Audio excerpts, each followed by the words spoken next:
there, thank you for tuning in again to our Smack channel. We really hope you enjoyed this video. If so, please leave some love or share your thoughts below in the comment section. Thank you so much, and now let's get started. Enjoy the show. Hi, I'm Alexi. I'm the President of Hospitality, Travel, and Wellness at Questex. Welcome to a very special Smack episode live from IHIF in Berlin. My name is Florian Montag, and today Alexi Khajavi, President Hospitality, Travel and Wellness at Questex, joined me to review this year's show, the investor sentiment for 2024, and share some behind-the-scenes insights about Questex hospitality strategy and Alexi's personal career. Enjoy! Welcome, Alexi, to the Smack Hospitality Podcast. We're sitting here on day 3 of IHIF in Berlin at the Interconti. I would love to start about, having a short review of the show. Big conference, of course, in the investment space, especially the focus more and more on EMEA. But for the listeners who maybe don't know IHIF or who are not out of the space, could you just share what's the core mission of IHIF EMEA, and especially this year in 2024? Yeah, well, thanks, Florian. It's great to be here with you, and nice to see you again. A Young Leader Award. So IHIF was created 25 years ago with the simple mission of connecting the hotel real estate owners with the rest of the ecosystem, particularly the brands. For those of the listeners that don't know about hospitality, it's often that, frankly, it's an asset light model. So Marriott doesn't own the actual building, or Hilton, or Accor for that matter, and it's increasingly becoming much more of that type of business model. So back 25 years ago, it was really just built off of that simple premise, which is let's connect the folks that invest in the buildings and are buying and selling hotel real estate assets with advisors, with lawyers, with all the folks, professional services, advisory, valuation, that help with a deal to get done, and then the brands. Over the last 10 years, it's also increasingly been about asset management. So what makes owning and running a hotel so unique to other forms of asset classes is you don't just sit back and collect a rent. But you're actually, operating a living, breathing business within those bricks, and so that is increasingly becoming more complex. More brands are coming about, and then there's the customer. The customer isn't static either; they're constantly changing. New generations are coming up. There are new demands, new outbound travelers, whether that be from Asia or the Middle East or Latin America. So the industry is ever changing with new challenges and technology and customer preferences and all that. And that makes the program as well as the attendees ever changing, diverse, and it keeps it very exciting. But also the core premise hasn't changed. We connect the world's best and brightest investors that are highly qualified. So this year we have over 600 equity investors. About 200 of them have never come to IHIF before. And that's because there's a lot of equity that is entering into this space that was in office or retail or logistics. So they never would have thought that they would own any hotel asset classes. So they're coming in. So in many ways, we've stuck to our knitting. The core promise is the same, but it continues to become more interesting and more diverse. And that's just great. We continue to grow and evolve. That's super interesting, especially looking at asset classes and a bit on the sentiment that you say actually there's a lot of new investment or investors at least coming out from residential and all of that, as especially COVID has impacted the office space and all of that. Looking now on the last few days at IHIF, you say new investors are coming, have the interest. What's the sentiment of the show?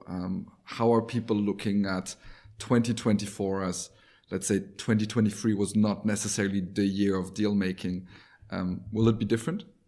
I think everyone's expecting it to be different. To some degree, it can't get worse.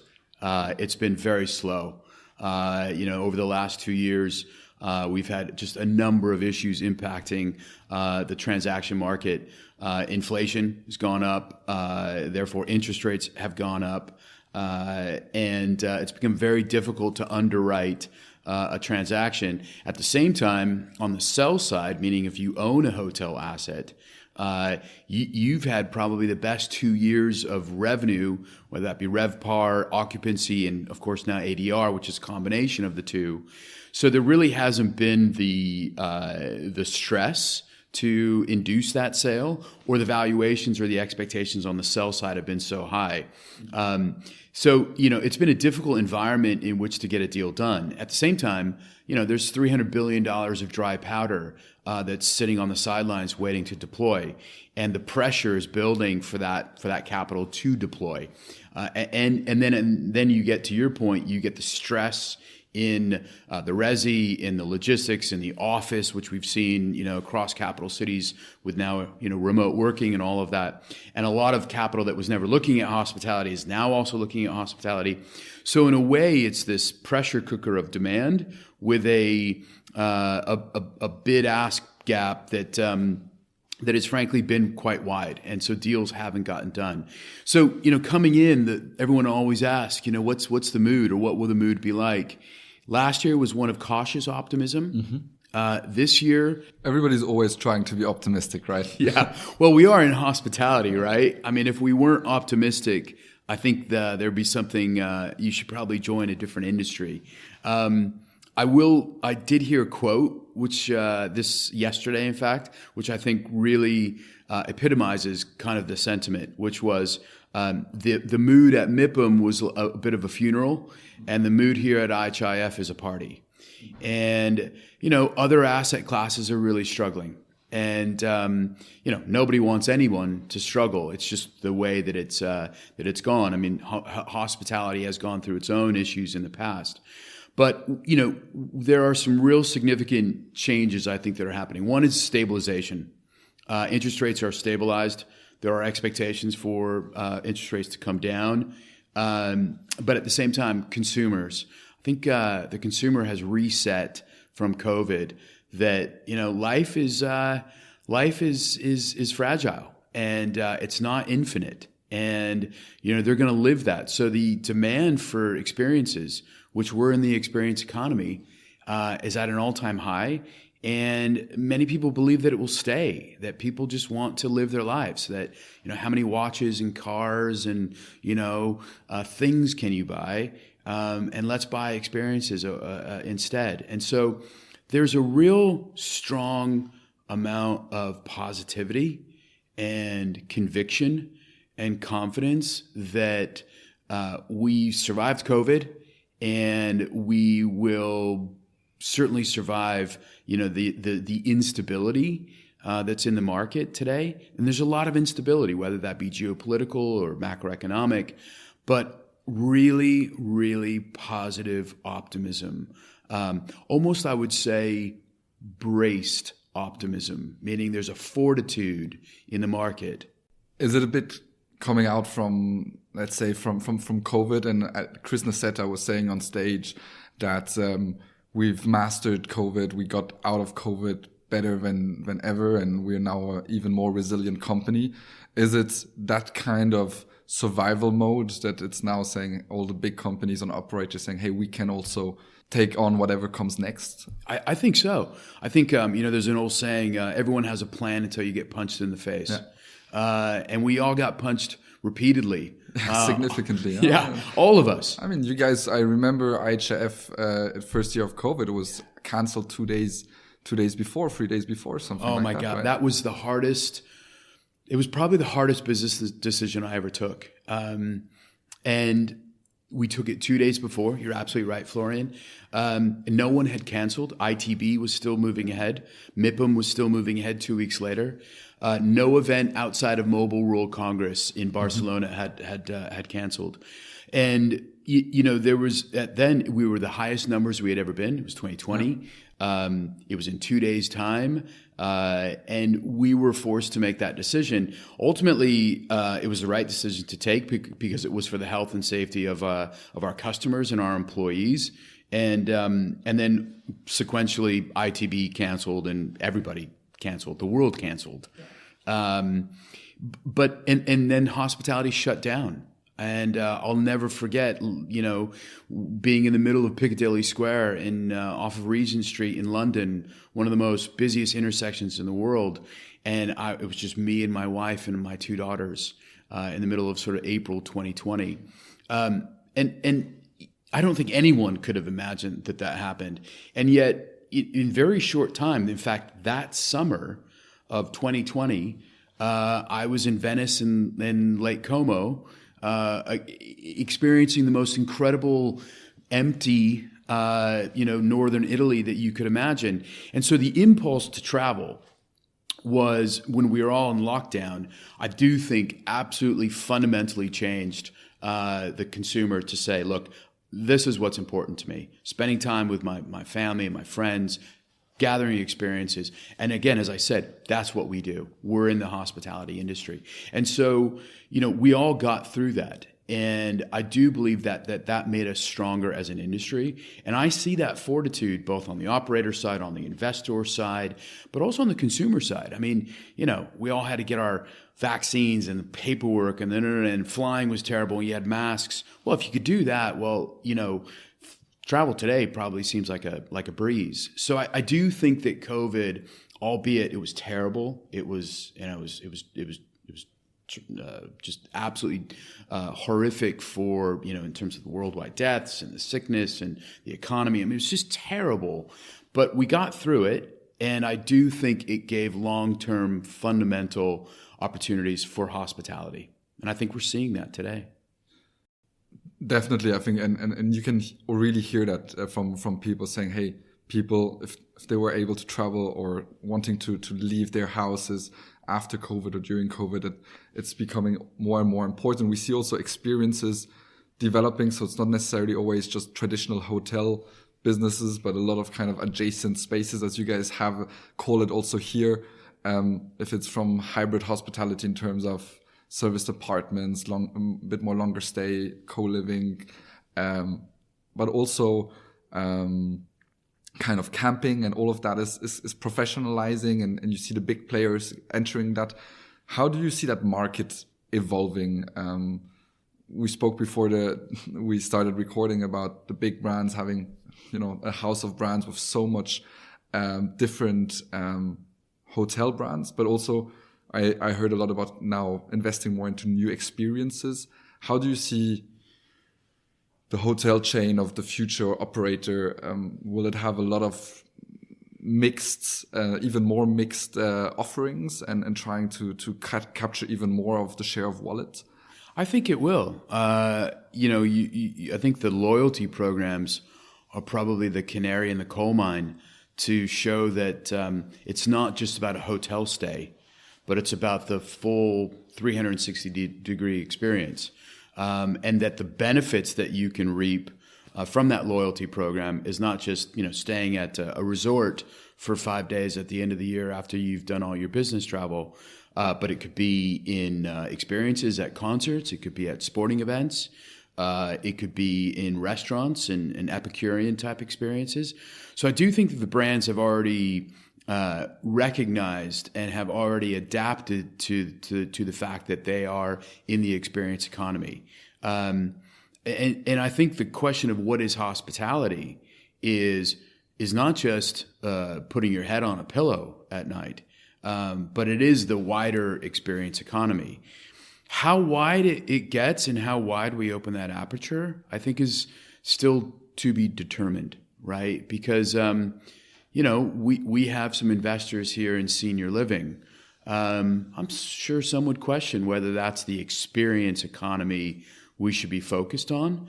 I mean, it is, there are some senior living facilities that are, non-healthcare related, which will probably feel like a very nice, holiday experience. And there's a ton of the opportunities in that. Yeah, and I mean, we with our business on the tech side, we actually work more from with hotels or serviced apartments and all of that. But we actually have now senior living customers who are saying, again, not healthcare related. It's more people want to live together because they are lonely. They live much longer. They're much healthier, and they want to have place where they can stay, where they can book services, where they can go to restaurants and all of that, but in a senior-friendly environment. Where you can really see how that is evolving. And I think we saw the first trends on student living, where we saw, the social hub and all of these players bringing that sector closer to hotels.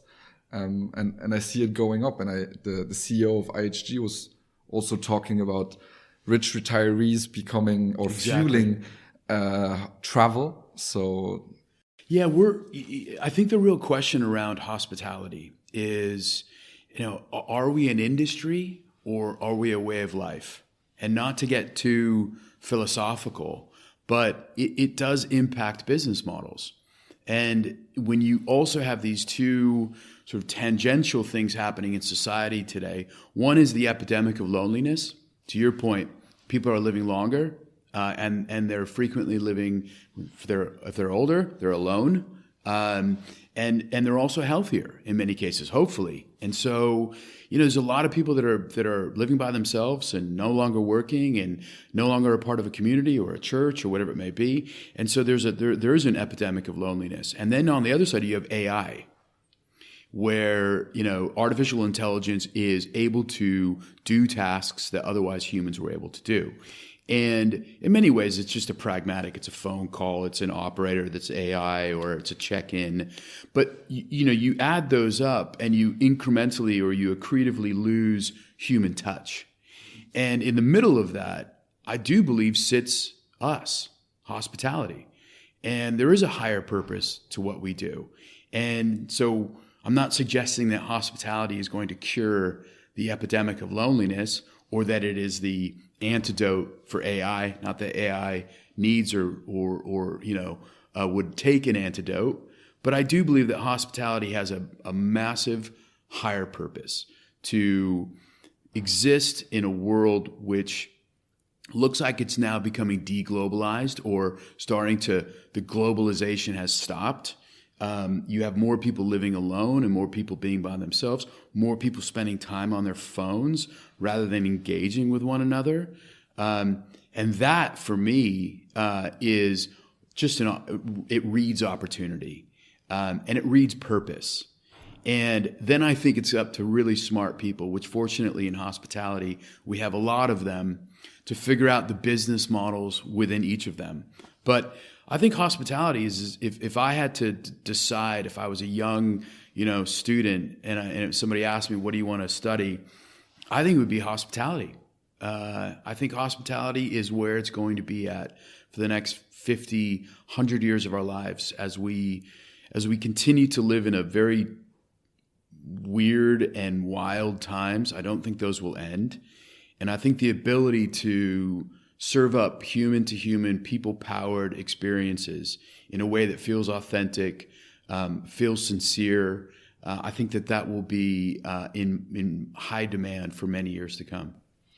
Definitely. I think the big question is who can afford that in the future, to have really that people-centric, people by people. As I think the guest-centric experience is more doable in the short-term future with AI, with technology implemented. We can see that with concepts like Numa and others who are really leading the way in terms of tech first and also doing massive personalization through implementing AI and others. However, of course, looking at labor costs and who's even working in hospitality, is that we can see that personal touch, really human by human, becomes more and more premium and more luxury. And the question on that, I mean, you have the tech hub here at IHIF, and it's been something you've been implementing, I think, 6, 7, 8 years, something like that. However, let's say it's not always main and center stage, of course, because it's also a bit of a different focus.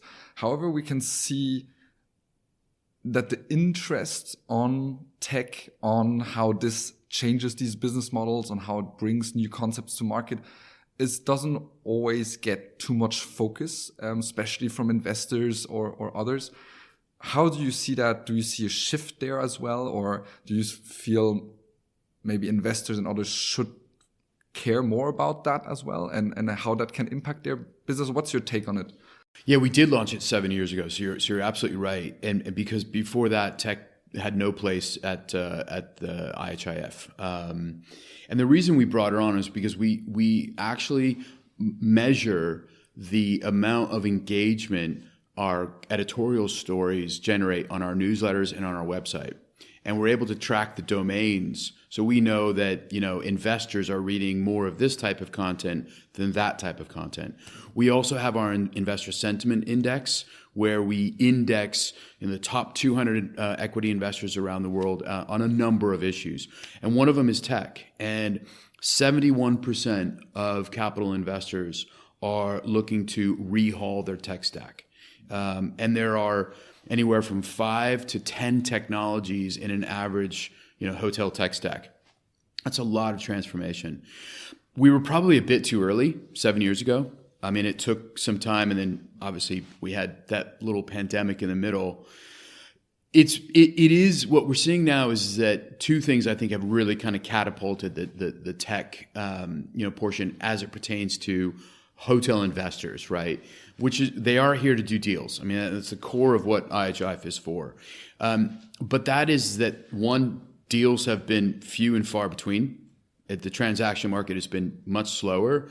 So the hold period on these hotels have increased, which means you've got to be driving net operating income of that asset. So it's no longer just about the real estate appreciation and, selling it off in 5-7 years, whatever it may be, and timing the market on that. But it's really about driving optimization and driving profitability in how you run that hotel. So I think that's been one of the sort of macro issues, which has really made tech front and center, or at least critical to driving that net operating income. And at the same time, running hotels become infinitely more complex. Part of that is just new technologies, but how do you get those technologies to work together? And it's not just building a better XML API connection. And so investors and asset managers at the fund side or as a third-party asset manager see tech as a true optimizer of driving net operating income. And I think the really smart ones see it as a way to liberate staff, because the third sort of thing that's been going on in the background, I think it's a point you made a little while ago, Florian, is that labor's been a challenge as well. Not only is it hard to find labor, but it's become more expensive. And so that has impacted profitability. So the really smart ones in hospitality are not using tech to replace people, but they're using tech to enhance service. And I think that's really where the innovation will occur, because, frankly, I don't think anyone's going to a hotel to be left alone. I think they're going to a hotel to have perhaps moments of silence or moments of sort of isolation or calm, if you will. But ultimately, they're going there for a service and for an experience. And so tech does liberate and enhance the ability for people that still need to be trained, that still need to be serviced and all that. But I do believe tech is much more important in that sense, and that's why the investment community is, I think, celebrating and welcoming the tech hub and tech providers like you guys to IHIF more and more. Yeah, and I think it's also, as you say, it doesn't just tech replaces, because should not be the goal. Yeah. Often it's more like even helping to keep the same level of standard with the people you have, but it's also enabling your staff to create more actual hospitality. But at the same time, it's always something important when you look at operators. I think what I see often is still way too little tech decision makers in a really executive or C-level position. Because the more you invest in tech, the more you have touch points via tech, or the more your tech stack is in the middle of your business model, the more you need also people in executive decisions who understand and can then take the right decisions. Because it's not just, let's just put something there and it's just going to work out. But it's like staff, right? You need to manage it. You need to control it. You need to try and improve it. And it's a step-by-step process. Maybe just jumping on that, I would love to understand, you said IHIF is 25 years existing, Questex has taken it over, I think, correct me if I'm wrong, around 10 years ago? Oh, no, 23 years ago. Oh, 23 years ago. Yeah, we acquired it from CBRE, about 23 years ago. Really, 20. So how do you make sure to stay up to date every year? How do you decide on content and on what is brought forward? We've also now introduced additional formats in Hong Kong. You have acquired NYU, the format in New York. How do you, with Questex and yourself as your role, strategic behind it, decide on what to do next and how to keep always the content relevant over such a long period of time? So, I mean, just briefly, because it's a great question, and many people don't know this. So Questex is we are a private equity-owned information services company, sort of a mid-cap type company, but private, and we work in 5 markets. So I have the privilege of running hospitality, travel, and wellness, and then we have 2 other markets, which are life sciences and healthcare. And we do the same thing broadly across all 5 of those markets, which is we inform and we connect. And in that informing, really much of it is just listening. And the way that we're structured as a company is we have the markets. So as I said, I run hospitality, travel, and wellness. The people in my markets are category experts. They are deeply embedded in those markets. We're writing about those markets. We have deep relationships in those markets. We're challenging those markets. And so we take a very much of an outside-in approach to your questions. How do we build the content? Where do we go? What are the topics that we cover? What's the research that we produce? All of that is developed within the market. And then the key to our success is matching that market expertise that we have, whether it be in life sciences and healthcare or travel and wellness and hospitality in this case, with a functional expertise. And so we then have the center of excellence where we have audience development, we have performance marketing, we have event operations, and then you have finance and admin and so forth. But it's the ability for us to welcome over 2,500 guests to IHIF and to provide them with an incredible hospitality-like experience for hospitality professionals is only because we've got experts that are able to deliver a functional sort of experience. So it's that alchemy of market knowledge where we have advisory boards, we have editors which are deeply embedded in the markets. I come from the market. I've got a hospitality and travel background, fortunately.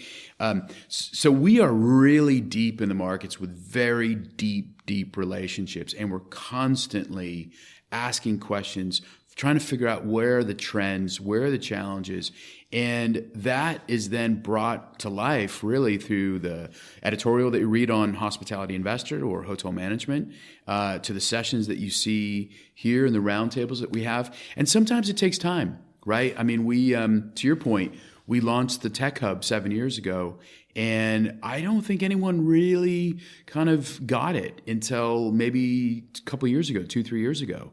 And it continues to grow now.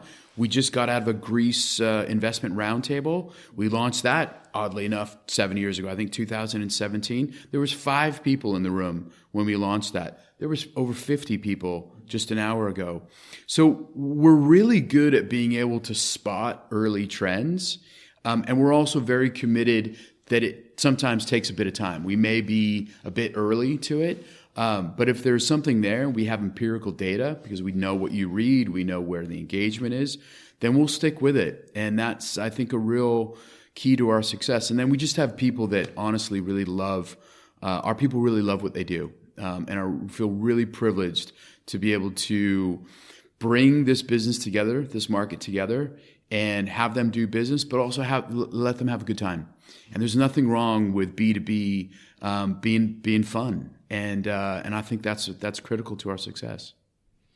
Yeah, it's very interesting to see. I mean, as you say, you're building touch points on all different levels, and I think it's also this kind of information with your news outlets and all of that, which is important to keep people up to date.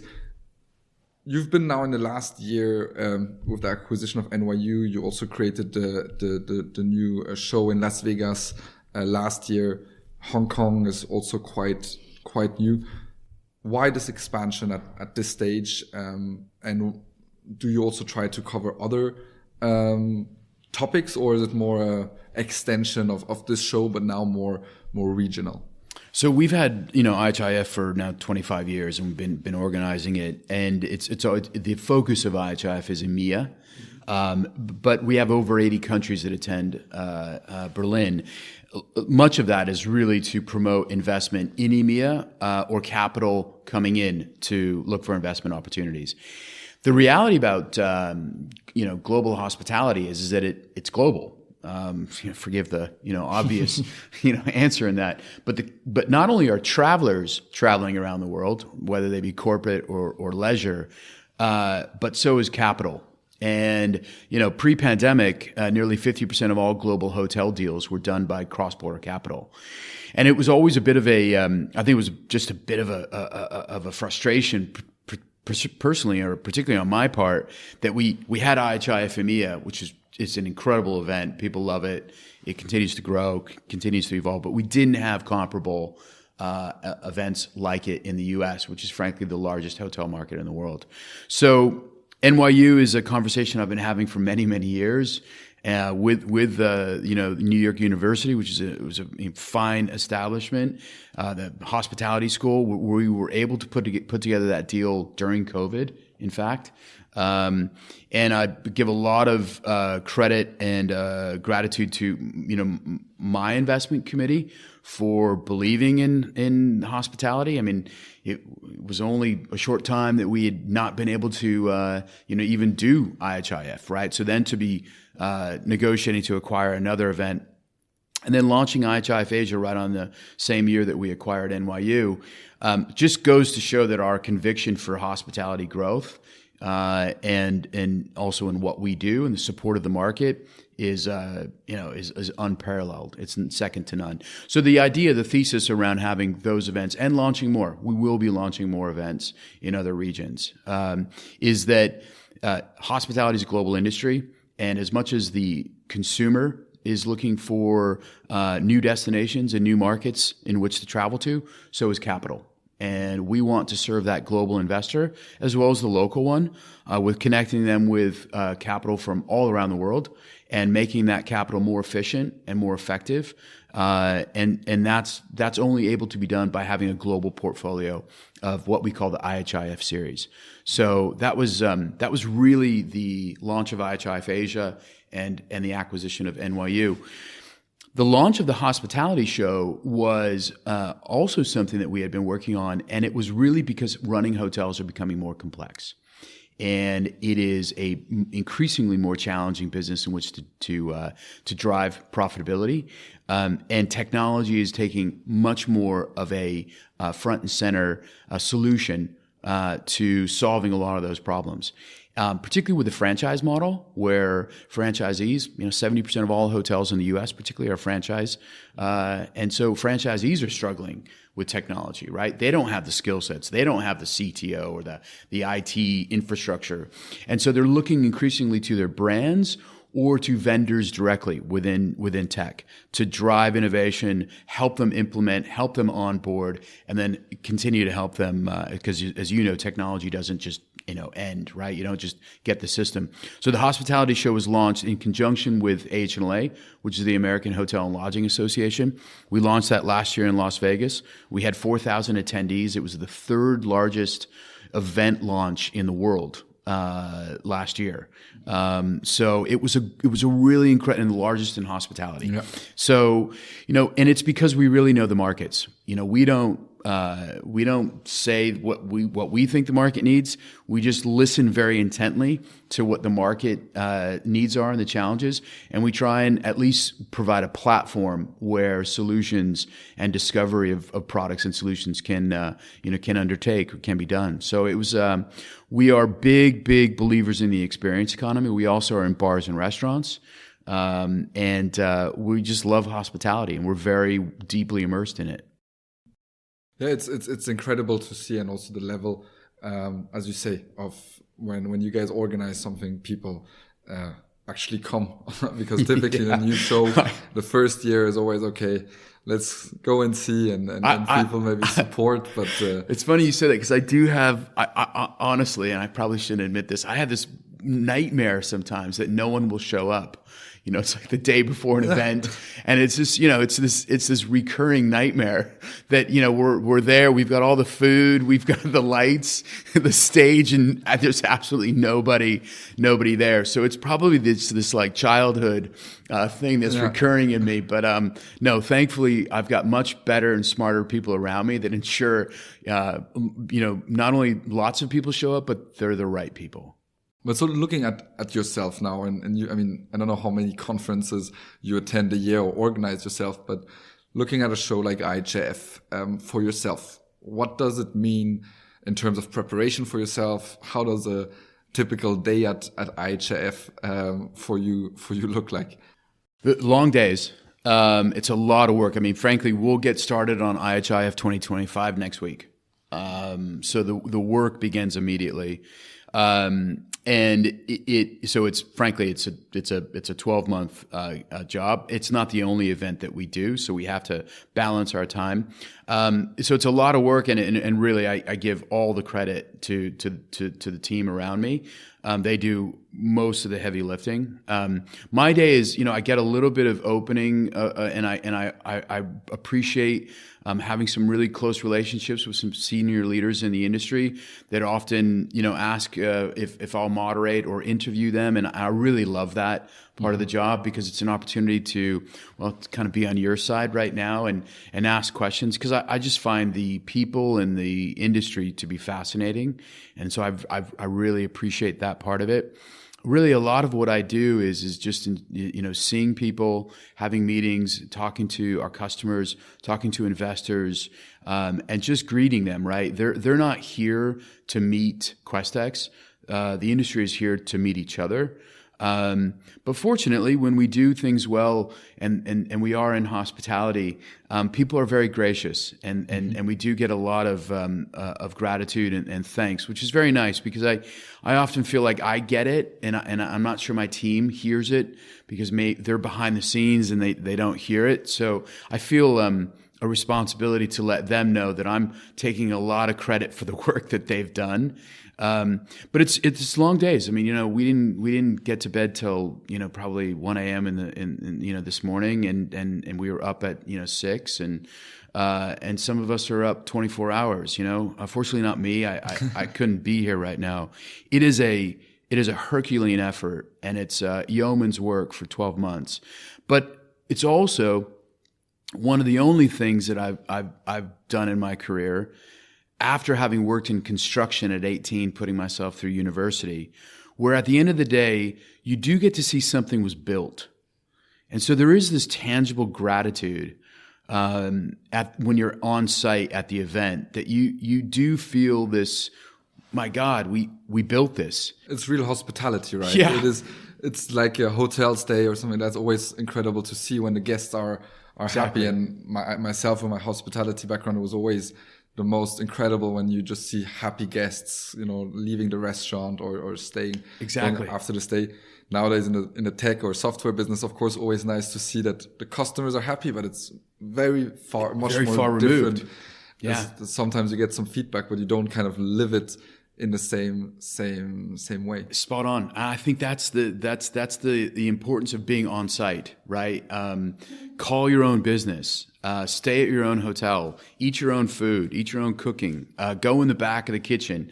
Whatever the analogy may be for your own business, if you have the opportunity to be your own customer and to see it and to experience it, and if it's great, you get the gratitude, and you really, I mean, it's amazing. It's almost like probably like being an athlete, right? At the end of the game, you feel a victory. And there's not many things in business these days where you can say, "Wow, I feel victorious." And so this is great. We're very privileged, and we feel that. We all feel very privileged to be able to do this for this industry that we love. Yeah, definitely. I can only imagine on that level. Maybe couple questions a bit more personal in your previous life. Have you as you said, you even did construction for bringing you through university. Maybe share some background to your own personal story on how it all started. Oh man, that's going a ways back, Florian. No, I grew up real like classic middle class San Francisco. Parents were hippies and very entrepreneurial and innovative in their own way. Put myself through University of California and graduated in 97 and went right into the tech early .com boom that was happening in San Francisco. And in 1997, I probably shouldn't admit this, but there was 3 OTAs that were launched. Yeah. Booking.com, Expedia, and the one that I joined. But it gave me this opportunity to work with MIT graduates, Stanford graduates, Harvard, and I was at the table with these incredible, very, very smart people. And it was called unexplored.com, and it did one thing. It gave me this appreciation for technology and for startup entrepreneurial opportunities. And third, it just solidified that I want to live my life in sort of travel and hospitality. And I've lived most of my professional career in travel and hospitality. And from there, that obviously wasn't Booking.com. So in the .com bust, we ran out of cash. It was a great company. It could have done great things. And it ended up being sold off to Intopia and became another technology, as technologies often do. And then from there, I got into hotel consulting. I was doing feasibility studies, in fact, for a small boutique consultancy, also in San Francisco. And then jumped into an entrepreneurial endeavor, owning an airline in Central America, and that also became a network of independent boutique lodges. And we did that for about 10 years, and that became one of the fastest growing companies in Central America. And then from there, moved back to San Francisco and was in a creative advertising agency focused on travel, hospitality, and outdoor. And then from there, I got a call from the former CEO of Questex. And he was referred to me, and he said he wanted me to look at, in fact, this portfolio of hotel investment, which at the time still had something in Asia and so forth. And if you would have said to me, 10, 15 years ago, you're going to be in the B2B media space or the event space, I would have laughed at you. Yeah. But, at the core of what we do, which is informing and connecting, I love journalism. I love the media business. And as I said, I love travel and hospitality. I now have the privilege of also overseeing the beauty and wellness markets, which are markets I haven't personally been immersed in, but I've learned them, and they're dynamic, they're interesting. And we do the same thing. We inform professionals in those industries, and we connect them. And there's a real beauty in being able to do that, because at the end of the day, I can put my head down on my pillow and feel very good that I'm making a living in those true sort of altruistic pursuits of providing some knowledge and connecting professionals in those industries. So it's been kind of a meandering journey a little bit, my own career. It's had a lot of international living, whether it be in Latin America or in London. And incredible different experiences and different viewpoints on business. I can imagine. But oddly enough, there's a narrative arc in it. The startup at unexplored.com led to still translates into things I do or lessons that I apply today, even though that was 25 years ago. I still think about that experience and the people that I worked with, certainly the creative agency and running, large-scale global marketing and advertising solutions and campaigns definitely helps, in my current role. But ultimately, I work with people that do most of the work, and I have the privilege of managing some very smart and lovely people that are really good at what they do. And so you end up kind of getting to a point where you enjoy almost other people having the success and running much of the things that you were kind of in the nuts and bolts of. But also I tend to like to roll up my sleeves and get involved as well. I think sometimes probably my people want me to get out of it, but it is pretty fun. Yeah. I have two final questions. This morning in my subway ride here, I was looking at the Hospitality Insights newsletter this morning, and it was the quote from Sébastien Bazin about how the world is a mess and the leaders are doing what they can to support it. I'm paraphrasing. But that back in the day, there was a couple leaders, especially in the geopolitical side, where you would say you would look up to them and say, okay, I want to be like them or admire them. Are they, and today that this is much harder to answer and find kind of these really inspiring leaders in your career or you today, maybe going out from the politics, but do you have a leader or two leaders or couple leaders where you say, these have inspired you, these are or still inspiring you today? Yeah, I had the fortune of working with the former CEO of Xerox. He was actually the chairman of the board for the airline company that I worked with, and a gentleman named Paul Allaire. I mean, CEO of Xerox is a very big company, very global.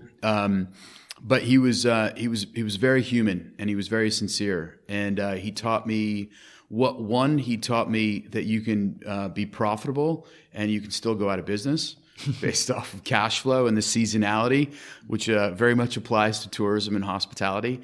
But more importantly than that, he was a gentleman.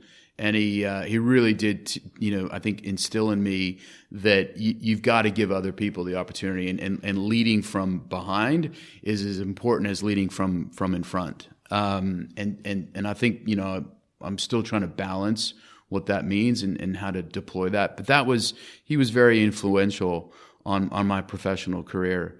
I never had any formal mentorships, ironically, and I think it's one of the regrets that I didn't. I just was always in a very entrepreneurial environment, and corporate culture typically starts to happen for very big companies, and unfortunately, in a startup, that's just not happening, right? You're just thrown into the deep end and you're expected to swim very quickly.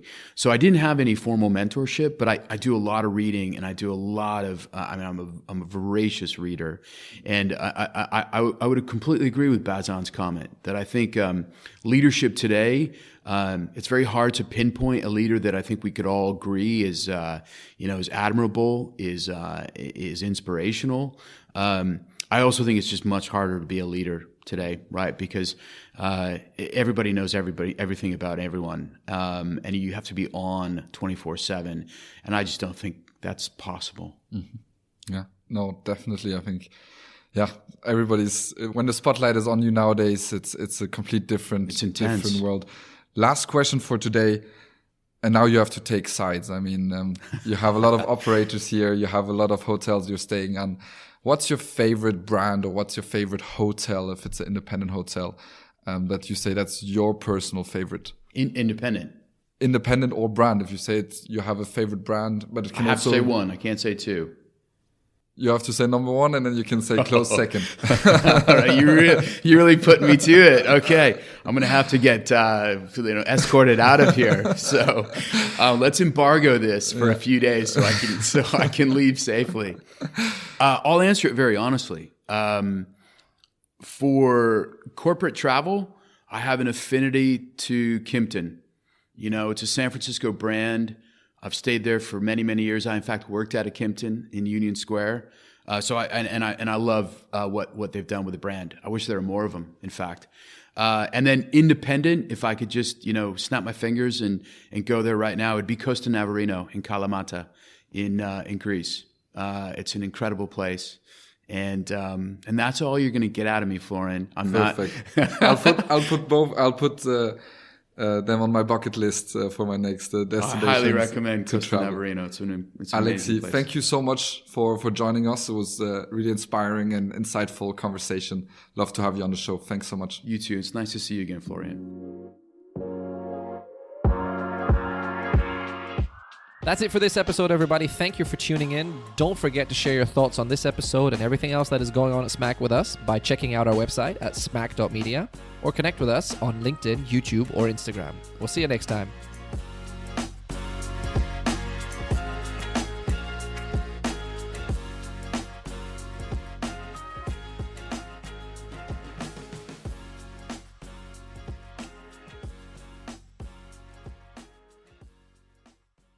It's me again. We hope you enjoyed the video, and there's more from where that came from. Check out our other content over here. And if you always want to stay up to date on all things Smack related, subscribe to our social media channels, which you'll find below. Thanks, and see you soon.